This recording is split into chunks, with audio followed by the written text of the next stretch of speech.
How do people remember the past? How do they construct accounts of events and experiences? How do they write about them? How do they try to explain what it was like to live through periods of dictatorship, suffering, persecution, and war? In the last 20 years in Germany, there's been an outpouring of memories of World War II, particularly by people who were children during the conflict. One such publication was entitled "I Beat the Burning Sparks from My Mother, Berlin School Essays Written in 1946.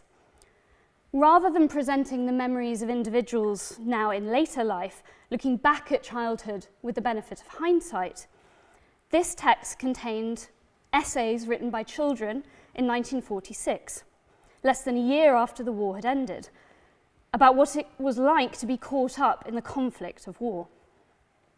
In their essays, written by children in the Prenzlauer Berg district of Berlin, the young authors discuss a range of subjects: the bombing raids, the Soviet invasion into Berlin, the end of the war, and post-war reconstruction. There were around 1,300 essays in the collection, some written also by teachers, as well as drawings, and a short drama written by a group of schoolgirls. We can read this historical source in multiple ways. What does it tell us about the civilian experience of war? What does it tell us about the immediate post-war period? What reception did the essays receive when they were published in this collection in the late 1990s? For me, it's not so much about what the children say as how they say it that is of interest. How do they structure their essays? What words do they use? What tone and style? What means do they use to try to convey to their readers just what it felt like when the bombs fell and the tanks rolled in? The circumstances under which the essays were written and collected remains unclear. In October 1945, in another suburb of Berlin, there had been a successful exhibition of drawings by children which followed a locally held competition. It was entitled "Children View the War," and might have provided the impetus for the local education authority in the Prenzlauer Berg. Clearly, there was interest on the part of educators and administrators in gathering children's accounts of what happened during war. I'm so far aware of three major collections, one in Berlin, one in Hagen, and one in Nuremberg. Eliciting children's view of the war, while interesting, does not seem to have been carried out in any kind of large-scale or consistent way. Unsurprising, perhaps, given the context. In the case of the Berlin essays, there seems not to have been an overt intention to help children process their experiences, but rather to secure their views as part of a documentation of the local area. The children rarely figure themselves as victims. Rather, they talk about their attempts to survive, to escape the bombs and the street fighting, and their navigation of the rapidly changing Berlin streets to find shelter and safety. Rather than articulating their own feelings, they frequently observe the sadness or fear of smaller children, often siblings. One girl comments, "A sobbing child buries his head in his mother's lap. His whimpering hangs in the air." Another, "The little children," i.e. not me, "wrapped their little arms around their mothers' necks and buried their terrified faces in their mothers' coats.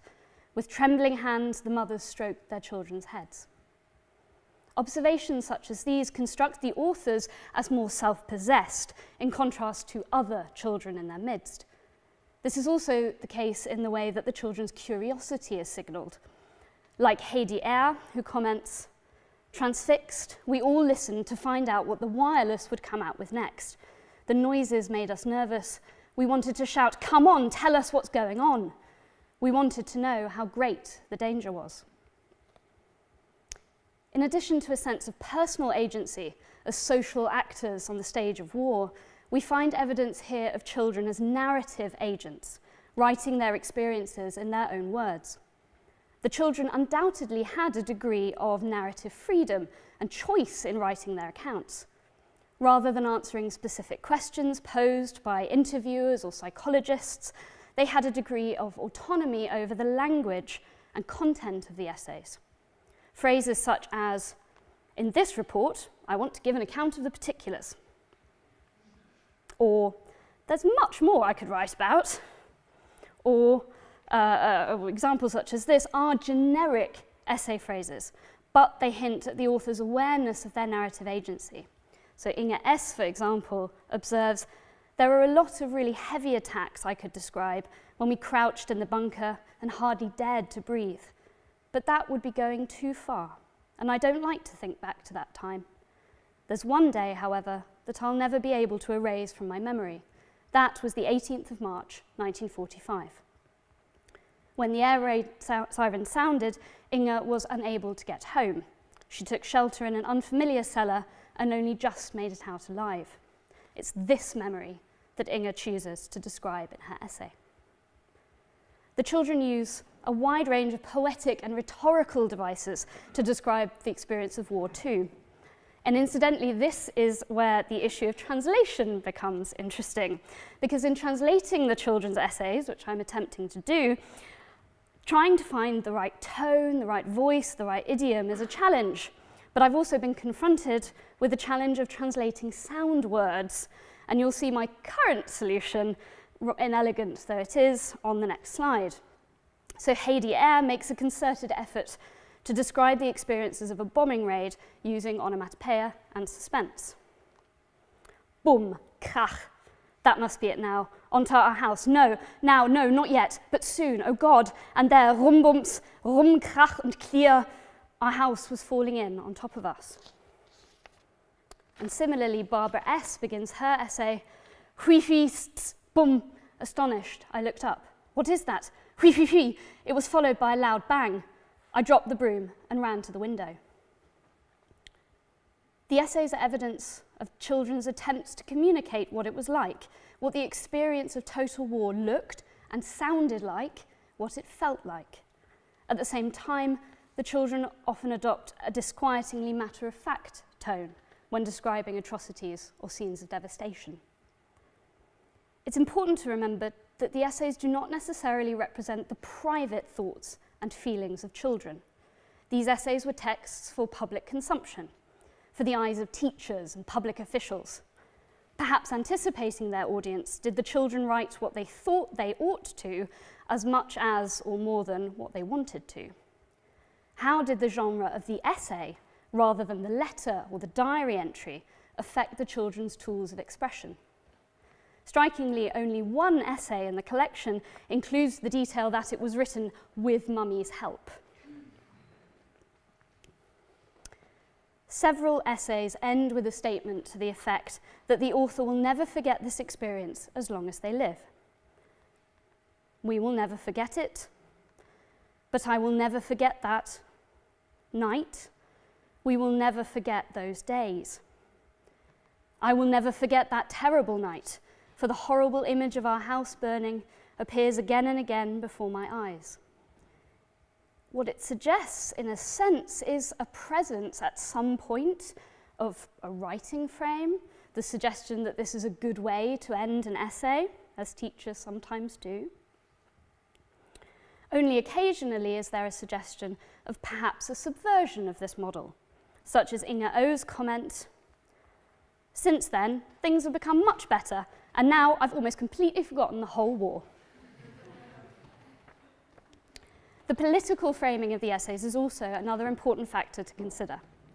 The process by which the essays were selected for inclusion into the archive remains unclear, but it may have played a role in shaping the kinds of responses that we ultimately find. The historian Benita Blessing has argued that the essays display the influence of early post-war socialist teaching, and that the children's memories of war were already being shaped by this interpretative framework. In this way, the children learned to interpret their experiences of war in line with the demands of Soviet post-war ideology. This is evident, for example, in children's descriptions of the Soviet entry into Berlin. They said that the Russians would shoot us or violate us in other ways. Hitler wanted to destroy Russia. He didn't manage it, for Russia was superior to Hitler. Hitler wanted to rule the whole world, but the victorious Stalin destroyed Nazism. And we find this rapid about-turn in ideology elsewhere. When the Red Army arrived, we got a new flat, but we realized that when we realized that the Russians aren't bad, we moved back into our flat.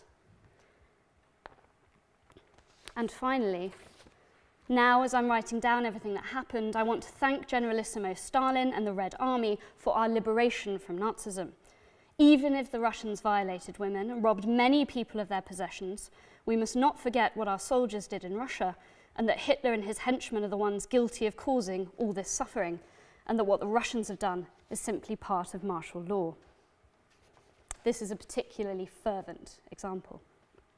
To conclude then, the essays offer anything but a straightforward worm's eye view, and it's certainly not one which is depoliticised or free of adult influence.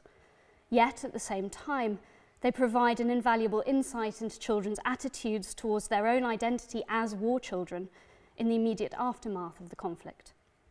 The war children who emerge from these essays are tenacious, curious, resilient. The agency expressed in their accounts, as well as the narrative agency embodied in the writing of their experiences, however constrained, however imperfect, can help us to understand something of the past and, perhaps, of the present. Thank you.